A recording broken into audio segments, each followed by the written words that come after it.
Guru on Air is here again. Thank you for following and thank you for listening.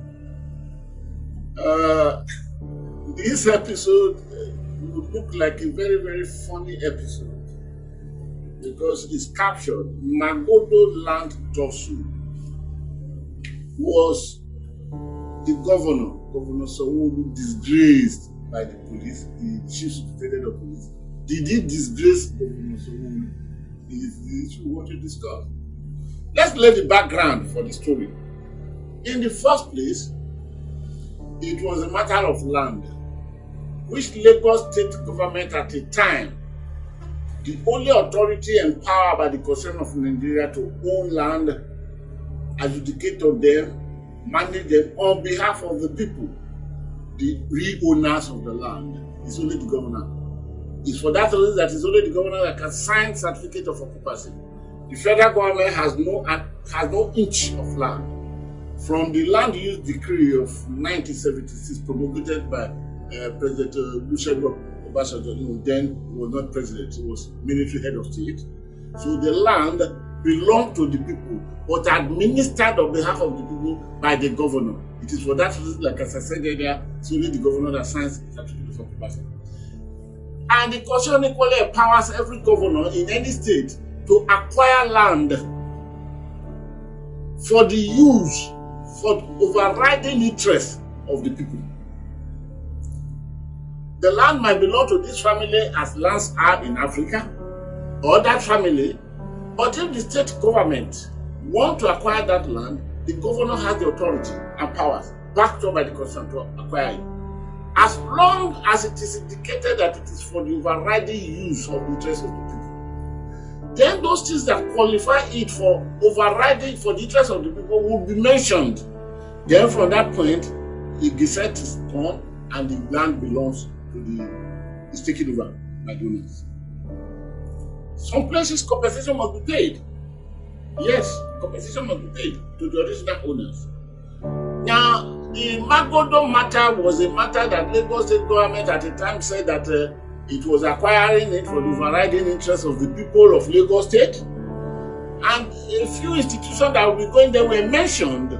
Commercial hub, hospitals, this and that. And of course, the people were paid some peanuts and they went off. But by the time that the dawn of the day came and the light became brighter after the storm, the original owner now saw that nothing near the interest of the people came there. Instead, all the land were allocated to some individual big people who are close enough to Lagos state government. And the people didn't like this. First of all, we must thank God for that these people, they are brave enough. They have courage. So they check the law, they look the law, they said, well, you acquire it for the overriding interest of the people, and you measure this, you measure those are not there. These individuals taking who are friends of top luncheon of Lagos officials, they couldn't have been those things you mentioned. And they went to court, of course, which is the first court of appearance, Lagos State High Court. Every state high court, the judges there are appointees of the governor of the state. So the family, the owners, the original owner of the Magodo family, I really don't know whether their name is Magodo or so. We are talking of phase two now. I think I'm right. Phase 2 we are talking about. They lost in Lagos State Court. The High Court of Lagos State. They went on appeal. They lost at the Court of Appeal. They went further to the Supreme Court, which is the last court of appellation. And they won the case overwhelmingly. Overwhelmingly.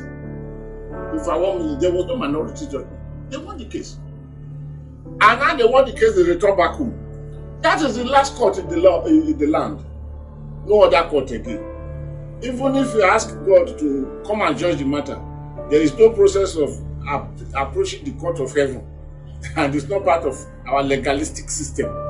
So, the problem now is this. Or return back, they've got a judgment. It's their property. So those who built there, they are illegal, they are squatters. Automatically. That became the position of the law. And since this is the last court of the land, it now became the position of the law of the land. So the owner of the land wanted their property back, so they marked buildings, probably for destruction or for whatever, because whoever that owns land owns whatever that is on top of the land and under the land. That is why if you discover certain things within some geographical area, you pay the people percentage of going down there. It is mineral resources or whatever. You pay the people.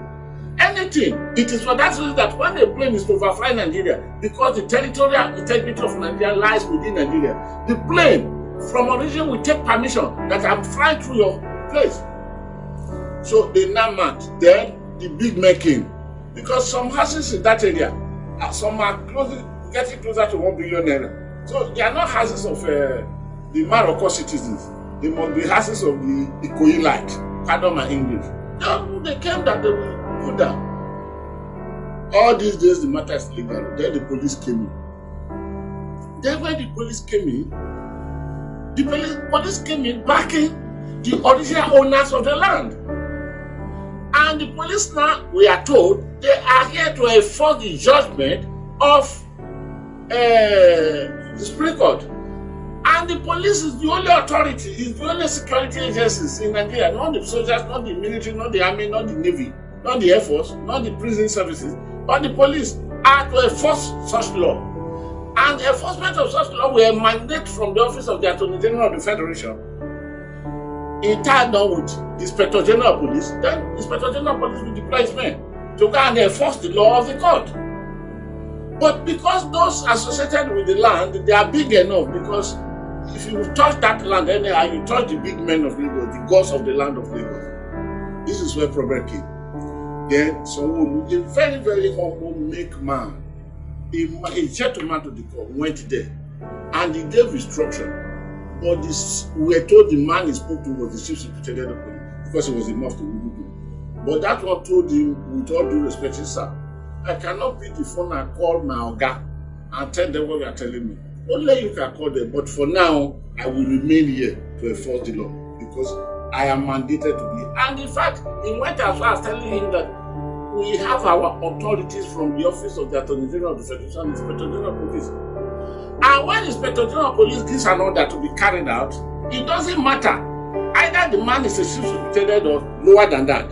He will have a signal, and that signal is the last authority. Until that signal is revoked by the issuer's authority, he remains with the signal that will become sacrosanct. That is number one. People now feel that the police disgrace, the CSP, how could the CSP reject the governor, who is the chief security of the state? Yes, Sanwo-Olu, if you listen to him on that video that had gone viral, told the man that I'm the chief security officer of the state.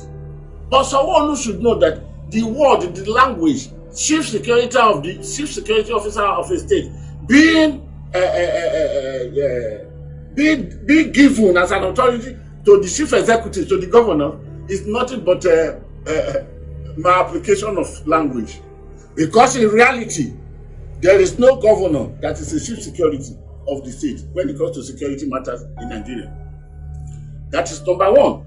I will give example on that. Shehu Shagari visited the Bede State, as it was called in those days, as president of Nigeria. And Dr. Ambrose Ali was the governor of the place. Then Ambrose Ali came from a different party. Shehu Shagari was National Party of Nigeria. Ambrose Ali was from the Unity Party of Nigeria. So Ambrose Ali wouldn't want the people to receive Shehu Shagari. So Ambrose Ali now locked the only gate that would have allowed the people to come inside the airport to receive their president. And they were a great crowd. President Shehu Shagari came and he called Ambrose Ali, my brother, my friend, we are statesmen. We shouldn't be acting like politicians. At this level, we are not statesmen. Look at my people. They want to come and greet me. Please allow them to come in. Then Ambrose Ali told him the usual available ready-made story that it was security reasons that we did, so we should not worry. Then Ambrose Ali, the President Muhammad Buhari looked at what is his name? Osamo, was the police affairs minister, was Minister of Police Affairs there. He's from somewhere in the Delta region today. he called a policeman and told him, take your gun, blast the padlock. And that one took his gun and blasted the padlock away. And the gates were thrown open and the people trooped. Where was the chief security officer statue of Abu Saleh at that event? So this is what is happening to most of the governors. They are chief security officer of the state in letter, in paper. In practice, they are far from it. Most of the governors today, they sponsor and they pay most everything for the police, but are they? That is number one. Number two, and this is very, very serious, and we must take recognition of this. The newly Police Act amended